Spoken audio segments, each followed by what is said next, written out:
Today, we're going to look at the power and value of sound in storytelling, specifically in virtual reality. We're going to look at historical examples of silent films and how sound impacted the silent films, as well as great cinematic musical scores and emotions that were drawn from good audio. But we're going to learn how we take those concepts and apply them to virtual reality. And then we're going to get technical in how do we implement good sound in Unity. So let's get started. Good sound tells the story from a hidden viewpoint. It comes into the scene and it leaves without ever being heard.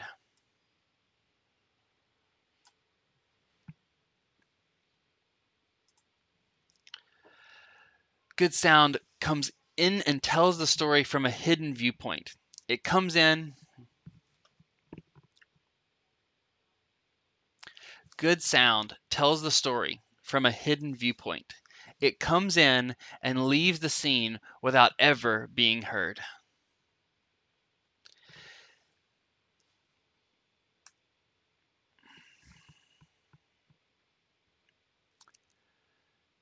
Good sound tells the story from a hidden viewpoint. It comes into the scene and it leaves the scene without ever truly being heard.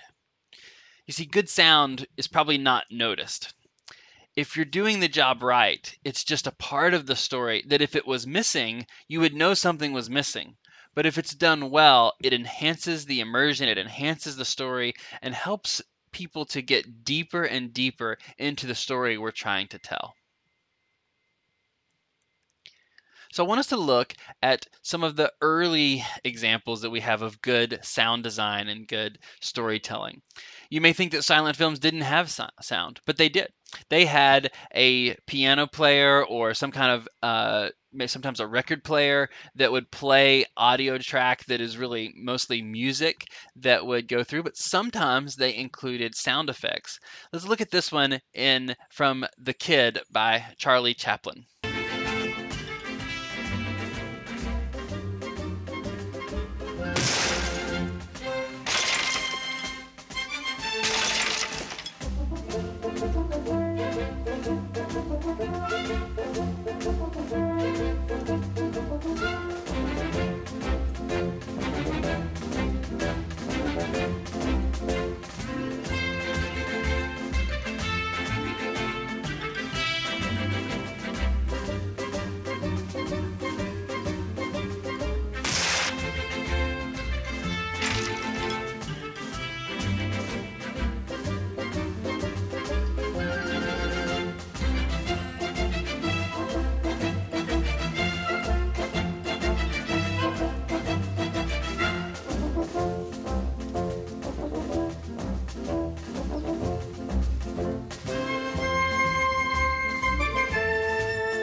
Now, what we see and hear in this one is really an important ambience to the story. The music helps us to kind of carry along with it, to see it as somewhat funny, but to help define the characters. And then in that kind of decisive moment where the rock is thrown through the window, you get this sound of breaking glass. In the early theaters, they would actually ship crates of glass, and someone would be there with a particular cue and a hammer, and their job would be to break the glass, somewhat startling the audience, but in a way that really engaged them into the story. Now, I want us to watch one of the greatest sound design cinematic scenes in history. If you have seen Saving Private Ryan, you probably remember how great that soundtrack was.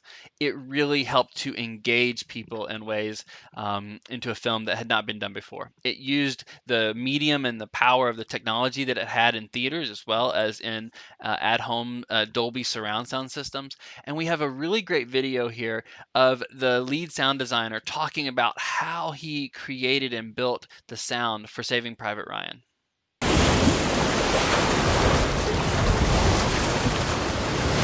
I especially appreciated Steven Spielberg's and John Williams' choice not to put music in the battle scenes. I'll see you on the beach. That allowed those scenes to be more visceral. Anytime you put music in, even the most beautiful music, it makes the audience realize from moment to moment they're watching a movie. And what I think that opening battle scene especially does is pull you in and have you experience battle in a very direct way. Steven Spielberg from the very beginning. He said, I don't want the sound to be Hollywood. So what he meant was he didn't want the cliche stuff, things used in the library. There might be a lot of cheating with sound effects and classic war movies from Hollywood that are wrong. He wanted to be true as possible, true to the memories of what battle was like for people who were in it. This movie, more than any other, it meant research because I didn't know anything about the guns and the weaponry, and so I talked to veterans, anyone I could talk to about their experience of battle, especially in the World War II era, and I got great stories, and it struck me how much sound was part of their memory, what they recall about being shot at, especially. What's that like? Or the German artillery, what the German artillery sounded like. One veteran told me that the Allied soldiers were on to the fact that the Germans would listen for this distinctive ping of the empty cartridge as it would pop out of the M1 rifle. So you'd shoot your rounds. At the last round, this ping would eject this metal cartridge. It's a very distinctive sound. And during a lot of battles, the Germans would listen for that sound and then figure they had time to attack. So the Allied soldiers would then artificially create that. One soldier would eject an empty cartridge and try to draw a German out from hiding and shoot. So stories like that were revelatory for me. I had no idea. What's amazing about the Omaha Beach scene, first of all, it's long and there's no music, so sound is playing a big role in it. So we broke the scene down into different elements, and the most important element to us, sound-wise, were bullet impacts, because if you're being shot at, that's the key sound. I remember getting a stack of cue sheets when I was pre-mixing bullet hits, and usually you'll get a stack of cue sheets. They're just a little stack, and you go through and you do your mix. I get this. It looked like a phone book. And each bullet hit is cut individually by hand. It's a very delicate, time-consuming process. Steven shot at one great moment where the camera rises above the water and sinks below, and soldiers are underwater, we're above water, and the shifting of perspective back and forth. Above water, the battle is chaos. It's cacophony. Underwater, it goes completely away. It's a cocoon. It's safe. And then into that scene come bullets, and then the soldiers are killed. And by the way, just as an example of how a sound effect that is not so horrific can be used for a horrific sound effect, the bullets underwater was actually from a recording I did for a movie called The River Runs Through It, which was fly casting sounds, and there was a sound of a fly line being lifted, ripped off the surface of a river. That line whip sound was really distinctive, and I remembered it, and we used it for the bullets underwater itself. It was an idea of Stevens to have these moments where the Tom Hanks character would be shell-shocked, would take the battle in without normal sound. It was a wonderful device to get inside somebody's head. I was trying to imagine what it would be like to hear only the sound of yourself. And I remember the sound of listening to a seashell. Usually what you're hearing is just the echo of the world around you roaring in your head. But to kind of simulate that, I recorded ocean sounds, played them over a speaker, and then recorded them with a microphone through a long tube, and they would make this resonant seashell sound.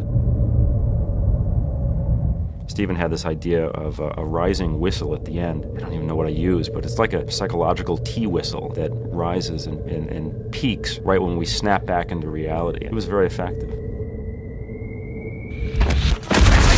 the hell do we do now, sir?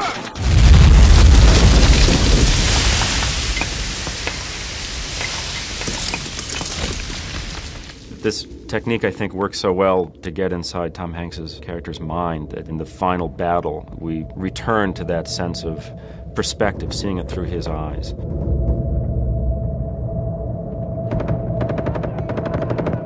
I think we identify with his character all the more for seeing a battle through his eyes and ears for that period of time.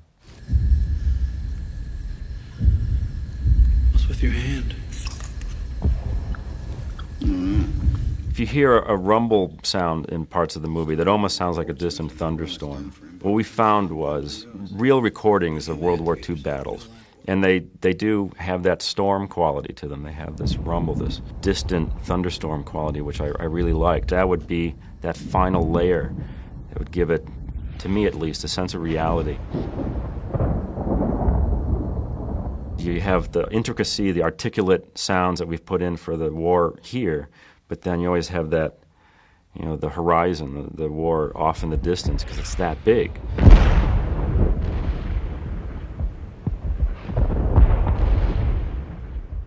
The biggest difference to me between the opening Omaha Beach sequence and the final battle in the village, when the tanks come in, so by that time, we know the characters. This is a battle that is told from the point of view of the people shooting. All right, select the field of fire. Crossfire with the one in the bell tower. So now we're with the guns. We're not so interested in bullet hits and the residuals of war. We're interested in, the actual clatter of cartridges through an A4 machine gun, with a Browning automatic rifle and what that sounds like to operate and to shoot.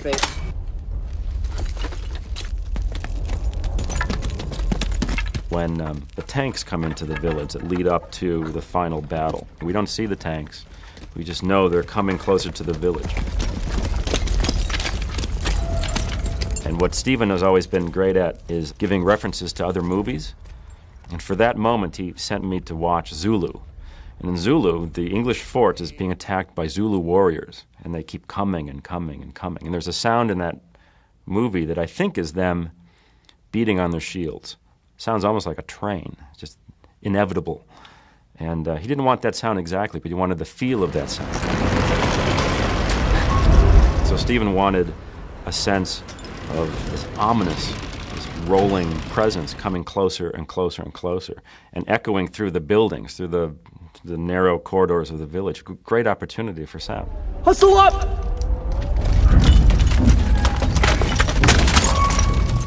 So we didn't use anything real.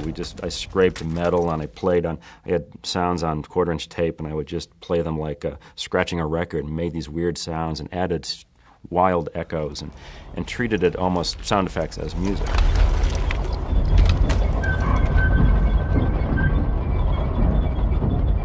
To have this sense of this oncoming evil.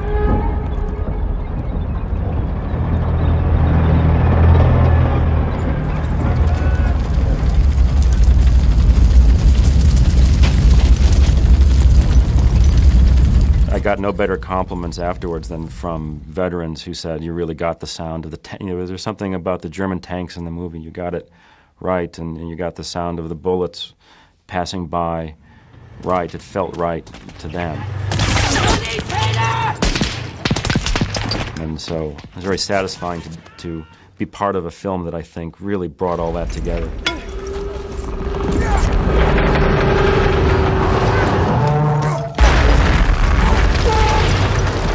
What I love about DVDs is people can now experience with their home theaters what we could really only hear in the theater. So people with their home theaters and on DVD can hear a 5.1 mix the way it's supposed to be heard. It's very satisfying to me because that work that we did on the sound job is going to live for a long time. People are going to hear it the way we intended for them to hear it.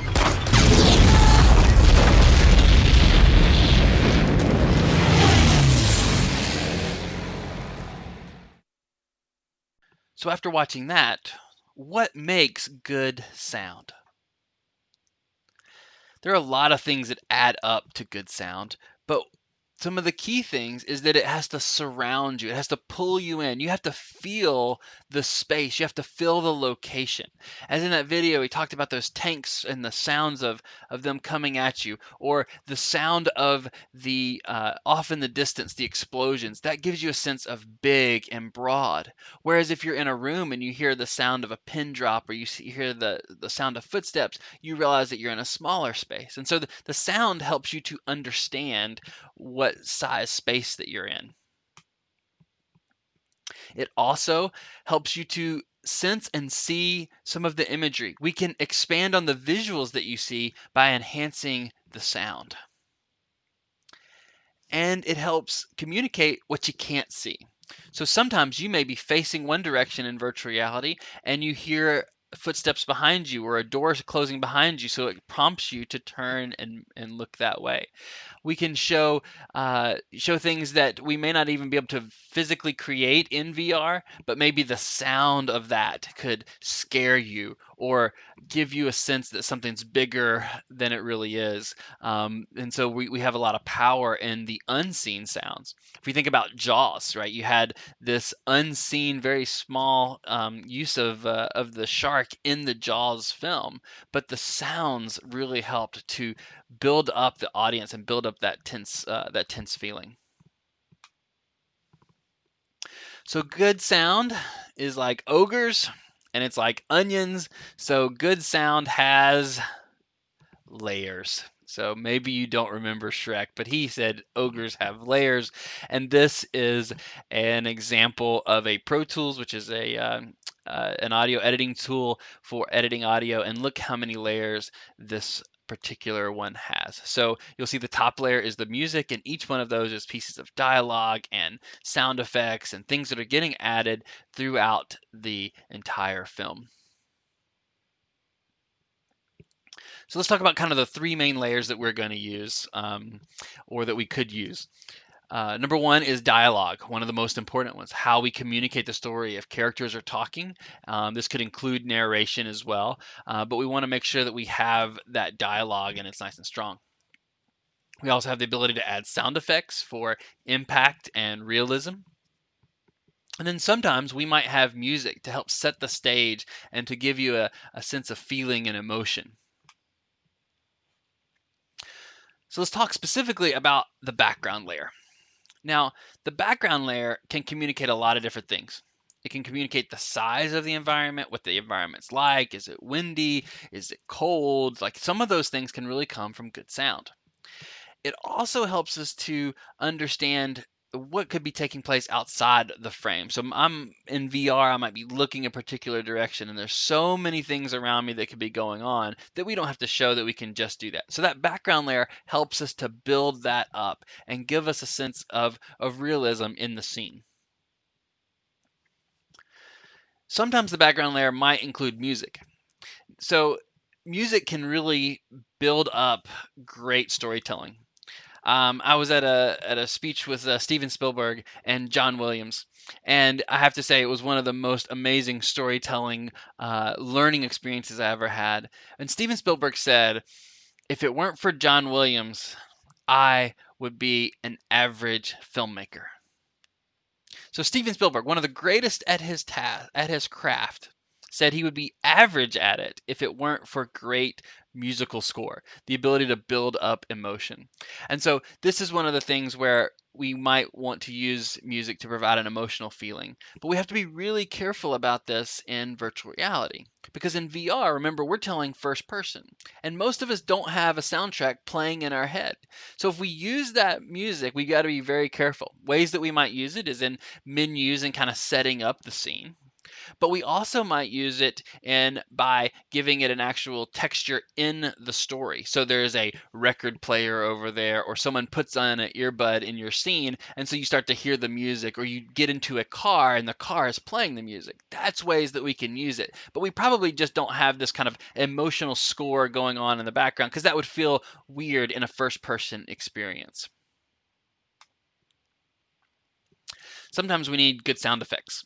Now, typically in big productions, these are produced as Foley, right? The ability to create sound, and we'll probably not do that in this class, but we can buy sound effects that could work. And sound effects really help to immerse the viewer, to feel like they're there, for things to feel real. The sounds, they're not just gunshots and really big sounds. Sometimes the sounds are small. Sometimes it's the sound of a boot walking on sand, or the sound of water dropping to give you another tense sound, but it's got to match the action. And so these things can really help us to engage our audience.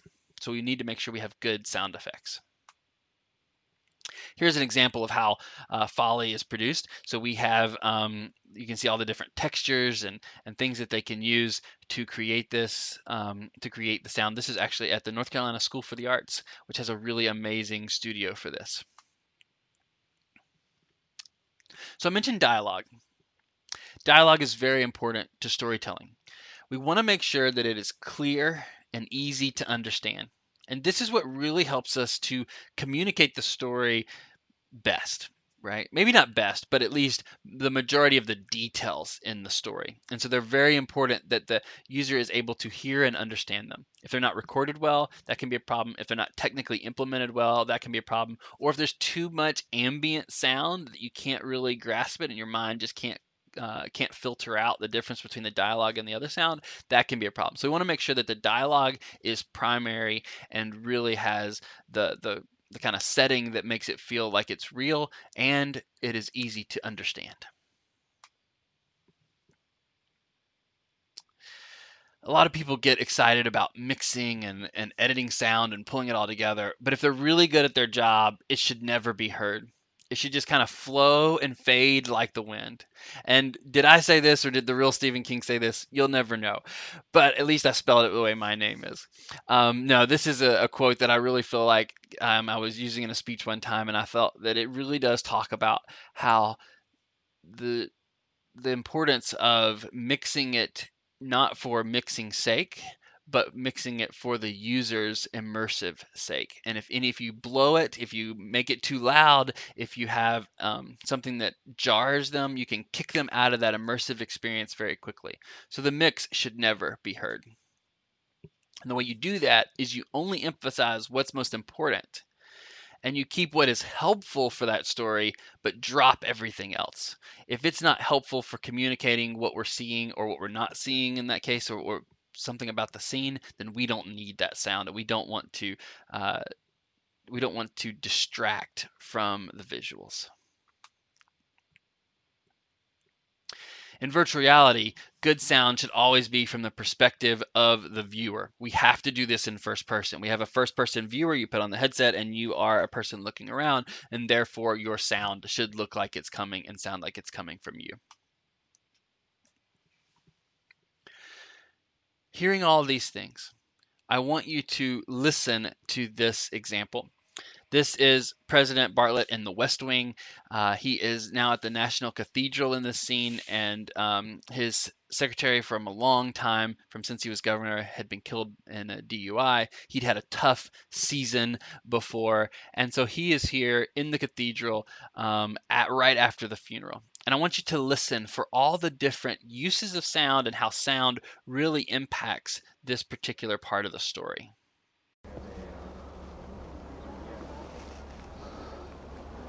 It was a beautiful service, I thought. I thought it was a beautiful service. Yeah. She was a real dame, old friend. A real broad. Yeah. We've got to go back to the office now, sir. Yeah. We've got some decisions to make now. Leo, would you do me a favor? Yeah.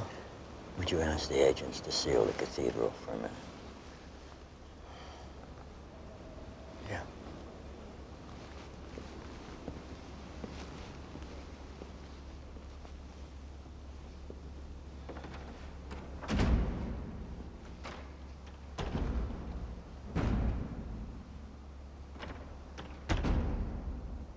You're a son of a bitch, you know that? She bought her first new car and you hit her with a drunk driver. What? Was that supposed to be funny? You can't conceive, nor can I, of the appalling strangeness of the mercy of God, says Graham Greene. I don't know whose ass he was kissing there, because I think you're just vindictive. What was Josh Lyman? A warning shot? That was my son. What did I ever do to yours but praise his glory and praise his name? There's a tropical storm that's gaining speed and power. They say we haven't had a storm this bad since you took out that tender ship of mine in the North Atlantic last year. 68 crew. You know what a tender ship does? Fixes the other ships. Doesn't even carry guns, just goes around, fixes the other ships, and delivers the mail. That's all it can do. Gracias, Tibiago Domine. Yes, I lied. It was a sin. I've committed many sins. Have I displeased you, you feckless thug? 3.8 million new jobs, that wasn't good. Bailed out Mexico, increased foreign trade, 30 million new acres of land for conservation. Put Mendoza on the bench. We're not fighting a war. I've raised 3 children. That's not enough to buy me out of the doghouse? Hey, Kratom Adeo Pio, Adeo Justo, Adeo Shito, Cruciatos in Crucem, tuus in terra servos nuntias fui, officium perfecce, Cruciatos in Crucem, Eas in Crucem.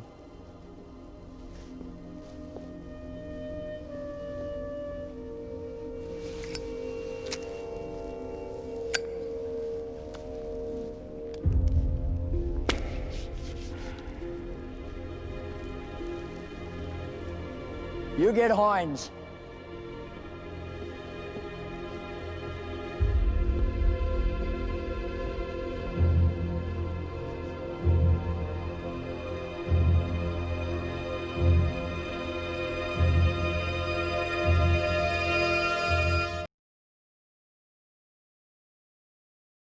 Now I want us to get into storytelling specifically in Unity for VR.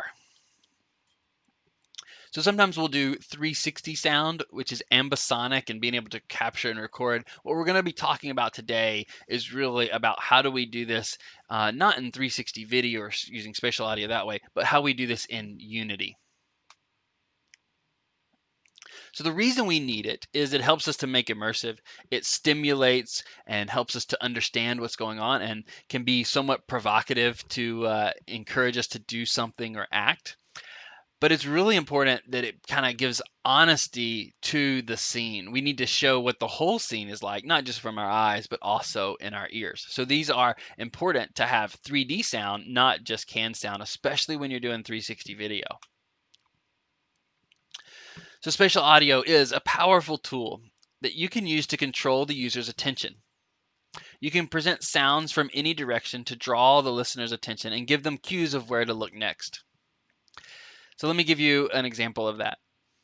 I had this wonderful 360 video scene where I'm swimming in a lagoon with sea lions in the Galapagos. Okay, this beautiful moment happens where a sea lion comes in from behind me, swims underneath me right in front of the camera, and just kind of floats right there. Well, in VR, if you're not looking the right way, then you're going to miss the whole thing. So what we did was we took a sound and put it spatially behind you. that sounded like a splash of something coming in.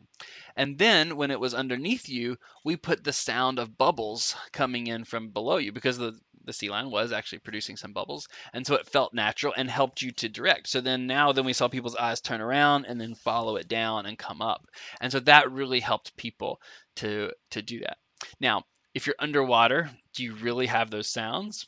Not really, but they were really valuable in helping us to communicate and direct people's attention.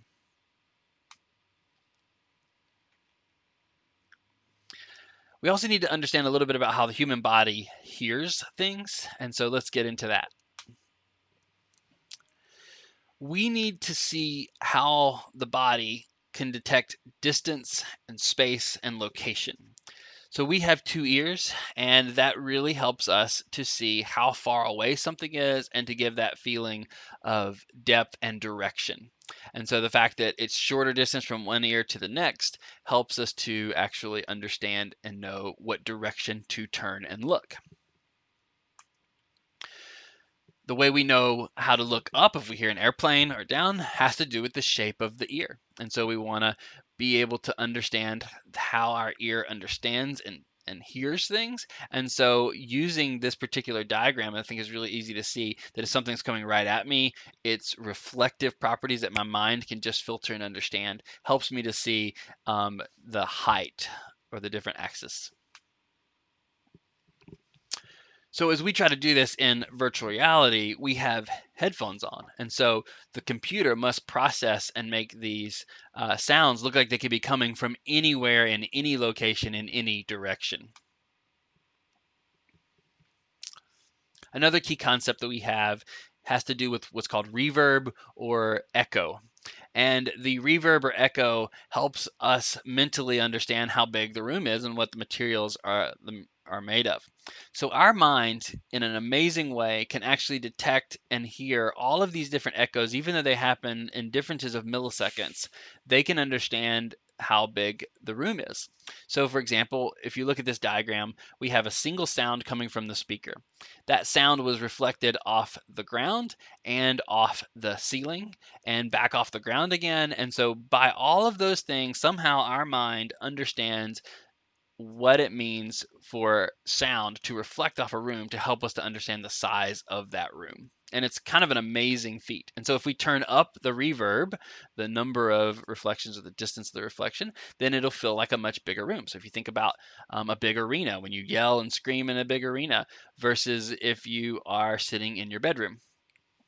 And so the way we can hear and understand that has to do with reverb. So in Unity, the way you accomplish this is your player must have a listener. Okay, it must have something that's listening for sound, and it's a 3-dimensional object that can move around the space in our case. And so you have a listener, and then you have a source. In this case, in the diagram, we have 2 sources. And so we can be closer or farther away from each source, and thus we can hear it louder or softer. So our first-person player that we're working with also has an event listener, or the ears in this example, to help us to hear what is happening in our scene. So if your first-person controller did not have an audio listener, you just need to go add component in Unity and add an audio listener. And then you also need to add an audio source somewhere else. So we might do this somewhere in the scene. We could click on the terrain if you just wanted like it to be a universal sound. If you want it to be tied to a particular car and you have this car, this 3D object of a car, and it has a sound of it, maybe the engine's idling, then you would click on that car and add the source to that. And I'm going to show you that in Unity. But here's the basic settings that you're going to do. You're going to select a clip of the audio clip that you want to include, and you can press that little dot beside the name of the file to do that. Then you're going to make sure that a couple things happen. I like to do play on awake, especially if this is a background sound, and so we want to make sure that that just plays as soon as we enter the scene. So you can check that. If it's a short sound or you want it to play the entire time someone's there, go ahead and check loop. And then there's one thing you've got to make sure you do is under spatial blend. Spatial blend must be set to 3D. If it's only set to 2D, none of this is going to work. But you want to set that to 3D, and then you're going to go and change this to logarithmic roll-off. And let me see if I can explain this chart a little bit. So right now this is in meters from the location of the listener. So we can set this so that if I'm within 1 meter, I hear it very loud at 100% basically. And then if the farther away I go, so if I go in this case 5 meters, then it will be, the sound will be at about 20% of that sound. Okay, and the farther off I go, the less I'll be able to hear it. Okay, and so I can change these distances. So here I have the minimum distance set to 1/2 meter and then up to 5 meters, depending on your room, if you're in a small room or a large one. So if you're outside, that might be 100 meters or 1,000 meters, right? You may decide what that sound is going to be. And so you can change that and change this particular curve. Now, this red line that you see here is at this moment in Unity, wherever that listener is, it's showing where the listener is in relationship. So you can move your first-person player to where you think you want to be able to hear it, or where that dialogue might be taking place, and see how high or low that needs to be in your roll-off. Okay. So let me show you that in Unity.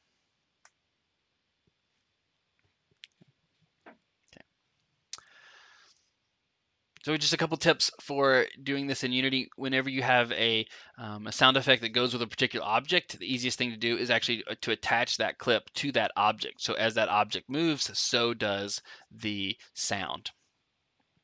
Sometimes we need to make sure that the sound is heard and heard well. We may want to repeat the sound or keep it on a loop so that they actually make sure that they can find it if it's really important to that story.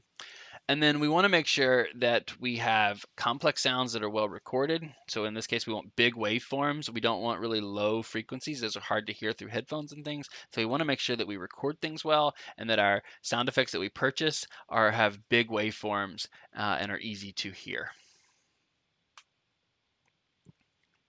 So there's a lot of places you can go. You can just go on and search royalty-free sounds and you can buy and download things. Here's some that I've given you that are free options for getting sound effects.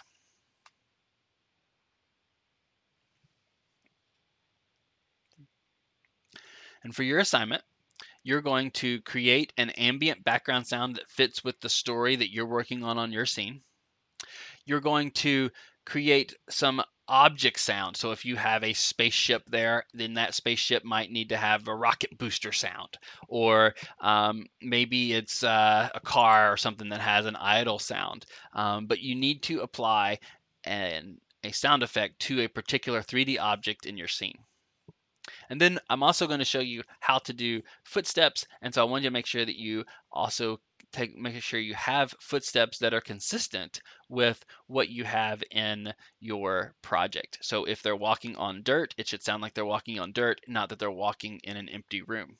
So, or a hard surface. So you want to make sure that you can change out your footstep sounds as needed.